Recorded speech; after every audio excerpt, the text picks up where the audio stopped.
इस स्पीकर को देखिए, जैसे ही हम इसे प्लग इन करते हैं स्पीकर ध्वनि उत्पन्न करता है। स्पीकर ध्वनि कैसे उत्पन्न करता है? ध्वनि उत्पन्न करने के लिए स्पीकर का आगे का भाग, जिसे डायफ्राम कहते हैं, बहुत तेजी से आगे पीछे गति करता है। वैज्ञानिक किसी वस्तु की इस आगे पीछे की गति को दोलन या ऑसिलेशन कहते हैं।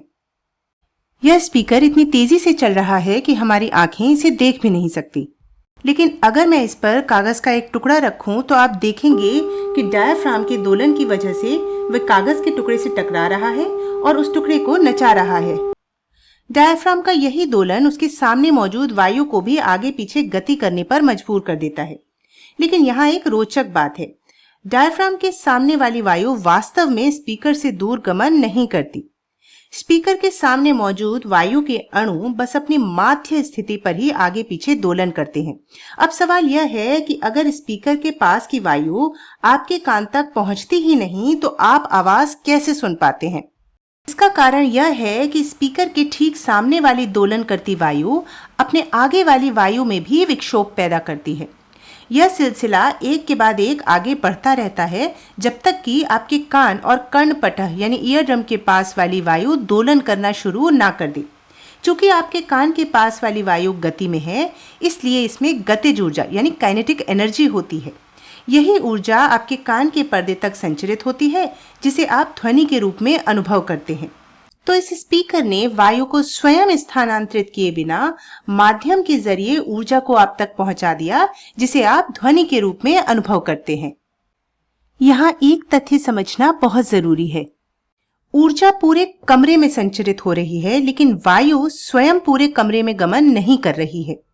कमरे में केवल वायु के भीतर का विक्षोभ यानी डिस्टर्बेंस आगे बढ़ रहा है। अगर वायु स्वयं एक स्थान से दूसरे स्थान तक गमन करती तो हम इसे पवन कहते, ध्वनि नहीं। यही कारण है कि हम ध्वनि को ध्वनि तरंग यानी साउंड वेव कहते हैं। तरंगों की सबसे बड़ी विशेषता यही है कि वे द्रव्य यानी मैटर को स्थानांतरित किए बिना एक माध्यम के प्रयोग से ऊर्जा को एक स्थान से दूसरे स्थान तक ले जा सकती है।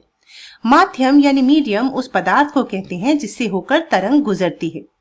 ध्वनि के लिए वायु आमतौर पर माध्यम का काम करती है, लेकिन ध्वनि केवल वायु ही नहीं बल्कि जल, धातु या मानव शरीर की हड्डियों और ऊतकों के माध्यम से भी संचरित हो सकती है। और यही वजह है कि रिकॉर्डिंग में हमारी आवाज हमें बहुत अलग सुनाई देती है। शायद आपने इसे महसूस भी किया होगा। दरअसल जब हम बात करते हैं तो हम अपनी आवाज दो तरह से सुनते हैं। एक तो वह ध्वनि तरंग जो हमारे मुंह से निकलकर वायु के माध्यम से कान तक पहुंचती है। इसके अलावा हम अपनी आवाज के उस कंपन को भी सुनते हैं जो हमारे शरीर के ऊतक और हड्डियों से होता हुआ हमारी खोपड़ी के जरिए सीधे कर्णपटल तक पहुंचता है। लेकिन रिकॉर्डिंग में केवल वही हिस्सा सुनाई देता है जो वायु के माध्यम से संचरित हुआ है। इसलिए जब आप अपनी रिकॉर्डिंग सुनते हैं तो आप वही सुनते हैं जो बाकी दुनिया आपको सुनते समय सुनती है। सुनने में थोड़ा अजीब लगता है, पर आपकी रिकॉर्डेड आवाज ही आपकी असली आवाज है। हो सकता है ये आवाज आपको उतनी पसंद ना हो, पर आपके दोस्तों को यकीनन ये आवाज अच्छी लगती होगी, क्योंकि उन्होंने शुरू से आपकी यही आवाज सुनी है। आशा है आपको वीडियो अच्छा लगा होगा।